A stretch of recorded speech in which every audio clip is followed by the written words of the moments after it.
Hi hello guys, ഇന്ന് കർക്കിടവാവിന് വ്രതം എടുത്തത് കൊണ്ട് അമ്മ ഫാസ്റ്റിങ്ങിലാണ്. ചോറ് ഭക്ഷണം അരി ഭക്ഷണം ഒന്നും കഴിക്കരുത്. സോ ഇന്ന് ഒരു കുറുക്കിൻ്റെ റെസിപ്പിയാണ് കാണിക്കാൻ പോകുന്നത്. ഓൾറെഡി കുറുക്ക് ചെയ്തതിൻ്റെ വീഡിയോ മുൻപ് ചെയ്തിട്ടുണ്ട് ഒരിക്കൽ.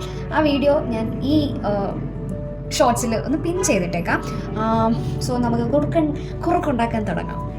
ആദ്യമേ ഒരു പാത്രം എടുക്കും. ആദ്യമേ നമ്മൾ ഇടാൻ പോകുന്നത് റാഗിപ്പൊടിയാണ്. റാഗിപ്പൊടി ഇപ്പോൾ അരപ്പാത്രമാണ് ഉണ്ടാക്കുന്നത്, അതുകൊണ്ട് അരത്തവി റാഗിപ്പൊടി അരത്തവി എടുത്തിട്ടുണ്ട്. ഇത് ഓട്സ് പൊടിച്ചതാണ്, പക്ഷെ വേറെ പ്ലാസ്റ്റിക് പാത്രത്തിൽ ഇട്ട് വെച്ചതേ ഉള്ളൂ. എല്ലാം അര സ്പൂൺ വീതമാണ് ഇട്ടുകൊണ്ടിരിക്കുന്നത്. അര സ്പൂണ് ഓട്സ് പൊടിച്ചത്. പോകുന്നത് ഡ്രൈ ഫ്രൂട്ട്സ് പൊടിച്ചതാണ്.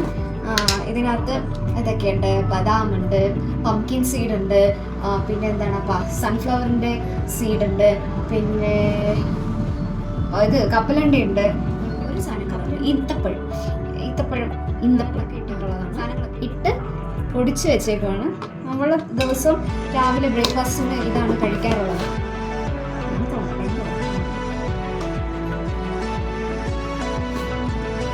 ഗൈസ്, ഇത് പച്ചയത്തൊക്കെ ഉണക്കി പൊടിച്ച് പൗഡറാണ്. ആക്ച്വലി അരപ്പാത്രത്തിലാണ് നമ്മൾ ഇത് ഉണ്ടാക്കേണ്ടത്. ഇത് പൊടി കട്ട പിടിക്കാതിരിക്കാൻ വേണ്ടി കുറച്ച് വെള്ളം ഒഴിച്ചിട്ട് നമുക്കൊന്ന് കട്ട ക്ലിയർ ആക്കിയത്.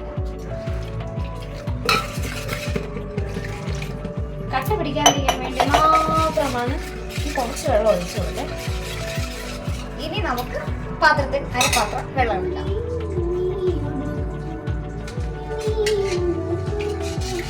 കണ്ടേ ഗൈസ്, ഞാനപ്പം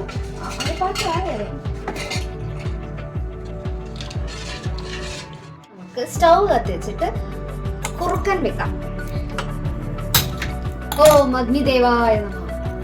ടേസ്റ്റിന് എത്രയാണ് ഉപ്പ് വേണ്ടത്? നമ്മൾ പഞ്ചസാര ഒന്നും ഇടുന്നില്ല കേട്ടോ. ടേസ്റ്റിന് വേണ്ടിയിട്ട് മാത്രം കുറച്ച് ഉപ്പിട്ട് കൊടുത്തു, ഒരുപാട് ഇടുന്നില്ല. പിന്നെ കൂടി പോയി കഴിഞ്ഞാൽ മണി കിട്ടും, അതുകൊണ്ട് ഞാൻ ഒരു പാകത്തിലേ ഇടുന്നുള്ളൂ. ഇനി കട്ട പിടിക്കാതെ കുറുക്ക് ഇങ്ങനെ ഇളക്കിക്കൊണ്ടിരിക്കുക. 10 മിനിറ്റ് ഒക്കെ എടുക്കുന്നതായിരുന്നു. കാരണം ഇത് കുറുക്കി വരുമ്പോൾ നിങ്ങൾ കൈ വിട്ടിട്ട് ഏതെങ്കിലും പണി ചെയ്യാൻ പോവുകയാണെങ്കിൽ അടിയിൽ കട്ട പിടിച്ച് ചിലപ്പം ചെയ്യാൻ സാധ്യതയുണ്ട്. അപ്പോൾ കുറച്ച് ഭാഗമാകുന്നത് വരെ ഇങ്ങനെ ഇളക്കി കൊടുത്തുകൊണ്ടിരിക്കുക. എന്താണെന്ന് അവൻ പറയുന്നതെന്ന് വെച്ചാൽ കട്ട പിടിക്കാതെ അങ്ങ് ഇളക്കുക, അത്രയും. നമ്മുടെ കുറുക്ക് അങ്ങനെ പാകമായി സെറ്റാക്കിയിട്ട് ഞങ്ങൾ മൊന്തയിൽ ഒഴിച്ച് വെച്ചിട്ടുണ്ട്. ഇതാണ് ഞങ്ങൾ ഡെയിലി ഞങ്ങളുടെ ബ്രേക്ക്ഫാസ്റ്റ്. ഇത്രയും വലിയ മൊന്തയിലാണ് ഞങ്ങൾ ദിവസം കുടിക്കാറ്. അപ്പോൾ ഇത്രയേ ഉള്ളൂ ഇന്നത്തെ വീഡിയോ. അത് അടുത്ത വീഡിയോയുമായി ഞാൻ വീണ്ടും വരുന്നതായിരിക്കും. ബൈ.